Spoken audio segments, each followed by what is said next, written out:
মা বৈষ্ণোদেৱী মন্দিৰত 500 কোটি কেলেংকাৰী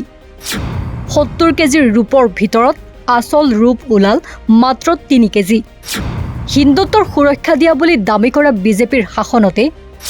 পোহৰলৈ আহিছে এটাৰ পাছত আন এটা মন্দিৰৰ কেলেংকাৰী ভাৰতৰ অন্যতম প্ৰসিদ্ধ ধৰ্মীয় স্থান বৈষ্ণোদেৱী মন্দিৰলৈ প্ৰতি বছৰে কোটি কোটি ভক্তৰ আগমন ঘটে কিন্তু এইবাৰ এই পবিত্ৰ মন্দিৰক কেন্দ্ৰ কৰি এক নজৰবিহীন আৰু বিস্ফোৰক বিতৰ্কৰ সৃষ্টি হৈছে ভক্তসকলে দেৱীৰ চৰণত অৰ্পণ কৰা ৰূপৰ অনুদানক লৈ এক বৃহৎ কেলেংকাৰীৰ অভিযোগ উত্থাপন হৈছে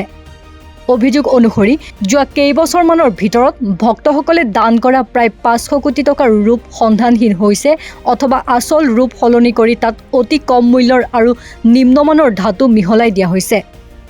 এই বৃহৎ কেলেংকাৰীৰ খবৰ পোহৰলৈ অহাৰ পিছতে প্ৰশাসনে ক্ষিপ্ৰতাৰে পদক্ষেপ গ্ৰহণ কৰিছে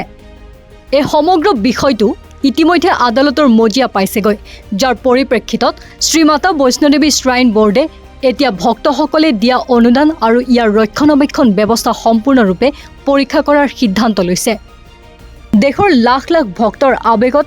আঘাত সনা এই ঘটনাৰ আৰম্ভণি হৈছিল কিছুদিন পূৰ্বে জানিব পৰা মতে যোৱা 5-6 বছৰ ধৰি বৈষ্ণোদেৱী মন্দিৰত ভক্তসকলে দান কৰা ৰূপৰ অলংকাৰ মুদ্ৰা আৰু অন্যান্য সামগ্ৰী মিহলাই প্ৰায় 20 টন ৰূপ জমা হৈছিল নিয়ম অনুসৰি সেই বৃহৎ পৰিমাণৰ ৰূপ পৰীক্ষা কৰা গলুৱা আৰু প্ৰক্ৰিয়াকৰণৰ বাবে জম্মু কাশ্মীৰৰ বাহিৰৰ এটা চৰকাৰী তাঁতশাললৈ প্ৰেৰণ কৰা হৈছিল কিন্তু যেতিয়া সেই তাঁতশালত ৰূপৰ বিশুদ্ধতা পৰীক্ষা কৰা হয় তেতিয়া বিষয়াসকল আচৰিত হৈ পৰে ৰিপৰ্টত দেখা গৈছে যে সেই 20 টন ধাতুৰ ভিতৰত মাত্ৰ 5-ৰ পৰা 6% আচল ৰূপ আছিল বাকি গোটেইখিনিয়ে আছিল কেডমিয়াম লোহা আৰু অন্যান্য সস্তা ধাতুৰ মিশ্ৰণ বজাৰৰ মূল্য অনুসৰি যদি সেই 20 টন ধাতু খাঁটি ৰূপ হ'লহেঁতেন তেন্তে ইয়াৰ মূল্য প্ৰায় 550 কোটি টকা হ'লহেঁতেন কিন্তু পৰীক্ষাৰ অন্তত দেখা গৈছে যে বৰ্তমান বজাৰত ইয়াৰ প্ৰকৃত মূল্য এই বৃহৎ পৰিমাণৰ অতি সামান্য অংশহে পৰীক্ষাৰ বাবে পঠোৱা মাত্ৰ 70 কেজি ৰূপৰ সামগ্ৰী গলাই চোৱাৰ পিছত তাৰ ভিতৰত আচল ৰূপ পোৱা গৈছে মাত্ৰ 3 কেজি আৰু বাকি 67 কেজি কেৱল সস্তা ভেজাল ধাতুহে আছিল এই প্ৰবঞ্চনা কেৱল 500 কোটি টকাৰ কেলেংকাৰীয়েই নহয় বৰঞ্চ যিসকল শ্ৰমিক আৰু কৰ্মচাৰীয়ে দিনৰ পিছত দিন ধৰি এই ধাতুবোৰ চুইছিল বা গলুৱাৰ কাম কৰিছিল তেওঁলোকৰ স্বাস্থ্য আৰু সুৰক্ষাৰ ক্ষেত্ৰতেও এক ডাঙৰ ভাবুকিৰ সৃষ্টি কৰিছে এই গুৰুতৰ প্ৰবঞ্চনাৰ ঘটনা পোহৰলৈ অহাৰ লগে লগে আইনী পদক্ষেপ গ্ৰহণ কৰা হৈছে 2026 চনৰ 9 মেত অধিবক্তা দীপক শৰ্মাই জম্মু কাশ্মীৰ আৰক্ষীৰ ক্ৰাইম ব্ৰাঞ্চত এটা আনুষ্ঠানিক অভিযোগ দাখিল কৰে তেওঁৰ অভিযোগত অপৰাধমূলক ষড়যন্ত্ৰ প্ৰবঞ্চনা বিশ্বাসভংগ চৰকাৰী নথিপত্ৰৰ হেৰফেৰ আৰু অনুদানত বিষাক্ত কেডমিয়াম ব্যৱহাৰ কৰাৰ দৰে কেইবাটাও গুৰুতৰ ধাৰা অন্তৰ্ভুক্ত কৰাৰ দাবী উত্থাপন কৰা হৈছে অভিযোগকাৰীয়ে মূলতঃ দুটা দিশৰ ওপৰত তদন্তৰ দাবী জনাইছে প্ৰথমতে ভক্তসকলে যেতিয়া কাটৰাৰ স্থানীয় দোকান বা ব্যৱসায়ীৰ পৰা ৰূপৰ সামগ্ৰী কিনি মন্দিৰত দান কৰিছিল তেতিয়াই বিক্ৰেতাসকলে তেওঁলোকৰ প্ৰবঞ্চনা কৰি নকল বা ভেজাল ৰূপ বিক্ৰী কৰিছিল নেকি নে দ্বিতীয় সম্ভাৱনাটো হ'ল ভক্তসকলে আচল ৰূপেই দিছিল কিন্তু শ্ৰাইন বৰ্ডৰ জিম্মালৈ যোৱাৰ পিছত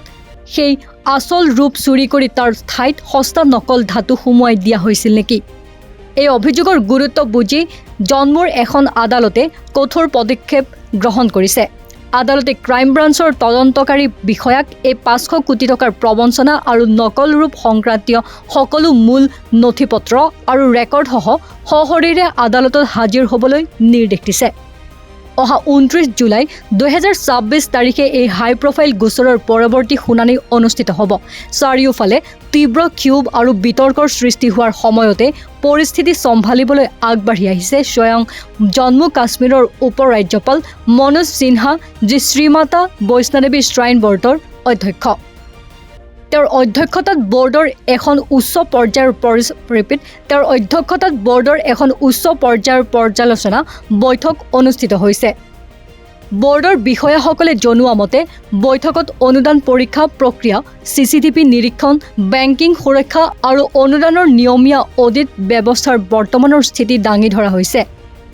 বৰ্ডৰ ফালৰ পৰা দাবী কৰা হৈছে যে মন্দিৰৰ সকলো আৰ্থিক লেনদেন সম্পূৰ্ণৰূপে বেংকিং নিয়মীয়া আইন আৰু ভাৰত চৰকাৰৰ নিৰ্দেশনা অনুসৰিয়েই কৰা হ'ব। News desk report, north east নাও।